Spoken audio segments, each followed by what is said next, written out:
Welcome to the History of North America. I'm Mark Vinette. Walter Raleigh was an English statesman, author, soldier, explorer, and a favorite courtier of England's Tudor Queen, Elizabeth I. One of the most notable figures of the Elizabethan era, he played a leading part in English colonization of North America and helped defend England against the Spanish Armada. He was the younger half-brother of North American explorer Sir Humphrey Gilbert and a cousin of Sir Richard Grenville. In 1594, Raleigh heard of a city of gold in the New World, and 1 year later sailed across the Atlantic Ocean to find it, publishing an exaggerated account of his experiences in a book that contributed to the legend of El Dorado. Let's learn more about Sir Walter Raleigh's first crossing of the Atlantic from our friends at LibriVox. Sir Walter Raleigh and the Quest for El Dorado. Gold was the beacon that lured the Spaniards to America, and dazzling stories were told by them of the riches of the countries they explored. Stories illustrated by the marvelous wealth of Peru. It was well known that Cortez had not obtained all the treasures of Montezuma, or Pizarro all those of Atahualpa, and many believed that these treasures had been carried far away by the servants of those unhappy monarchs. Guiana, the northeastern section of South America, was looked upon by the Spanish adventurers as the hiding place of this fabulous wealth. Others fancied that Guiana was the true El Dorado in itself, a land marvelously rich in gold, silver, and precious stones. Gonzalo Pizarro, in his expedition in 1540, had heard much from the Indians of this land of wealth, and Orellana brought back from his famous descent of the Amazon marvelous stories of the riches in gold, silver, and precious stones of the lands of the north. These stories, once set afloat, grew in wonder and magnitude through pure love of the marvelous or wild expansion of the fanciful tales of the Indians. Far inland, built on a lofty hill, so the fable ran, was a mighty city whose very street-watering troughs were made of solid gold and silver, while billets of gold lay about in heaps, as if they were logs of wood marked out to burn. In this imperial city dwelt in marvelous magnificence a mighty king. The legend went that it was a habit of his to cover his body with turpentine and then roll in gold dust till he gleamed like a veritable golden image. Then, entering his barge of state with a retinue of nobles whose dresses glittered with gems, they would sail around a beautiful lake, ending their tour by a bath in the cooling waters. Where was this city? Who had seen its gold-emblazoned king? Certainly none of those who went in search of it or its monarch. Of the Spanish adventurers who sought for that land of treasure, the most persistent was a bold explorer named Berreo, who landed in New Granada and set out thence with a large body of followers, 700 horsemen, the story goes. His route lay along the river Negro, and then down the broad Orinoco. Boats were built for the descent of this great stream, but the route was difficult and exhausting, and the natives usually hostile, and as they went on many of the men and horses died or were slain. For more than a year these sturdy explorers pushed on, reaching a point from which, if they could believe the natives, the city they sought was not far away, and Guiana and its riches were near at hand. As evidence, the Indians had treasure of their own to show, and gave Berreo 10 images of fine gold, which were so curiously wrought as he had not seen the like in Italy, Spain, or the Low Countries. But as they went on, the gallant 700 became reduced to a weary fraction, and these so eager to return home that their leader was forced to give up the quest. He sought the island of Trinidad near the coast of South America, and there as governor he dwelt for years, keeping alive in his soul the dream of some day going again in search of El Dorado. While Berreo was thus engaged, there dwelt in England a man of romantic and adventurous nature named Walter Raleigh. He became afterwards famous as Sir Walter Raleigh, and for many years devoted himself to the attempt to plant an English colony on the coast of North America. On this project he spent much time and money, but ill fortune haunted him and all his colonies failed. Then he concluded to cross the ocean himself and restore his wasted wealth by preying on the Spanish treasure ships, after the fashion of the bold Sir Francis Drake. But Queen Elizabeth put an end to this project by clapping him in prison on a matter of royal jealousy. While one of the Queen's lovers, he had dared to marry another woman. While Raleigh lay in prison, some of the ships of the fleet he had fitted out came back with a Spanish galleon they had taken, so richly laden with costly goods that the whole court was filled with delight. Part of the spoils went to the Queen, and another part to Raleigh, and when at length he was released from his prison cell, his mind was set on winning more of the American gold. The stories of El Dorado and its marvelous city were then in great vogue, for Berreo had but lately returned from his expedition, with no gold indeed, but with new tales of marvel he had gathered from the Indians. It was now the year 1594.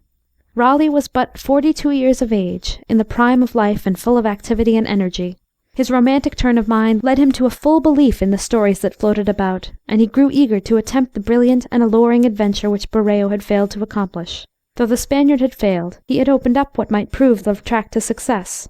Raleigh had sent various expeditions to the New World, but had never crossed the ocean himself. He now decided to seek Guiana and its fairyland of gold. A small vessel was sent in advance under command of Raleigh's friend, Jacob Whiddon, to feel the way and explore the mouth of the Orinoco, which was deemed to be the gateway to the Golden Realm. Whiddon stopped at Trinidad and found Berreo, then its governor, very kindly and cordial.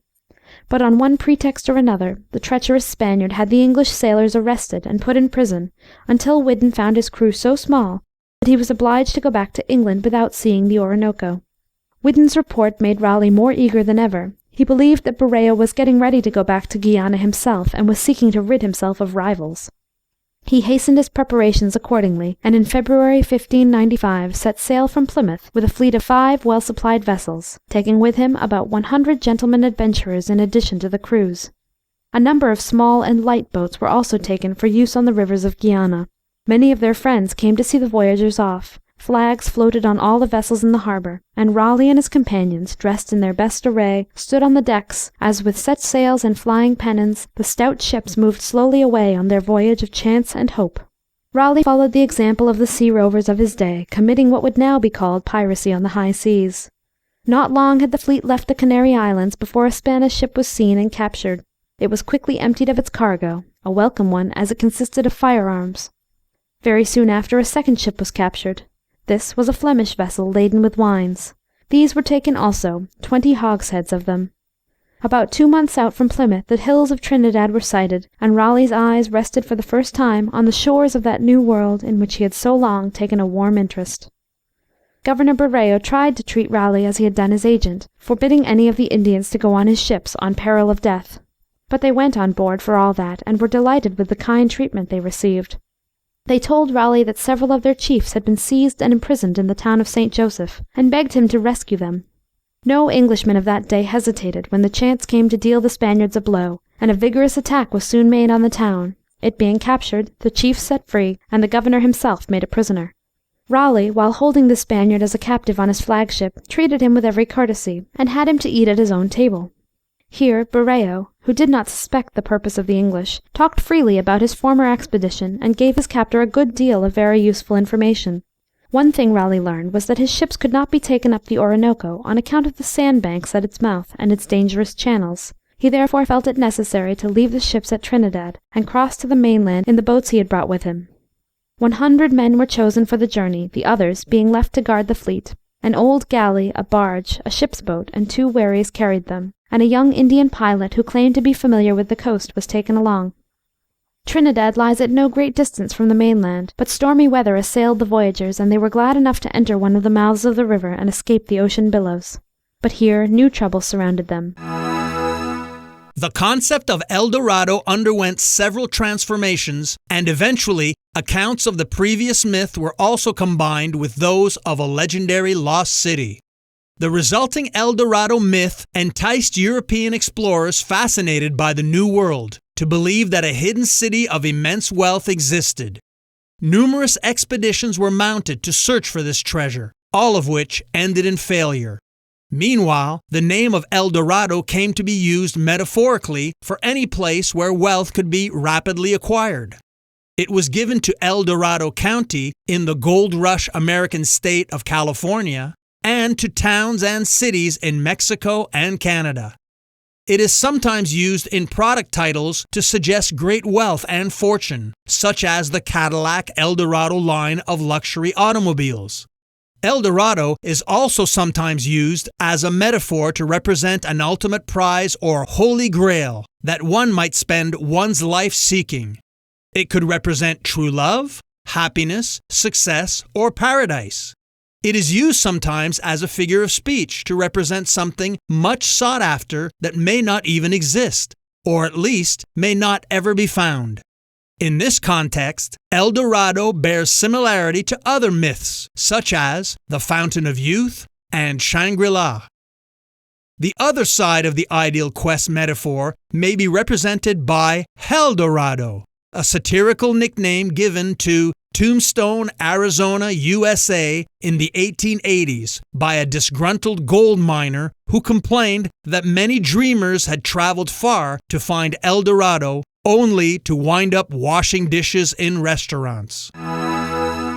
Join me next time as we pursue our search for the precious treasures of El Dorado. Check out the YouTube version of this episode, which has accompanying images. I'm Mark Vinette, and I hope you're enjoying the ride.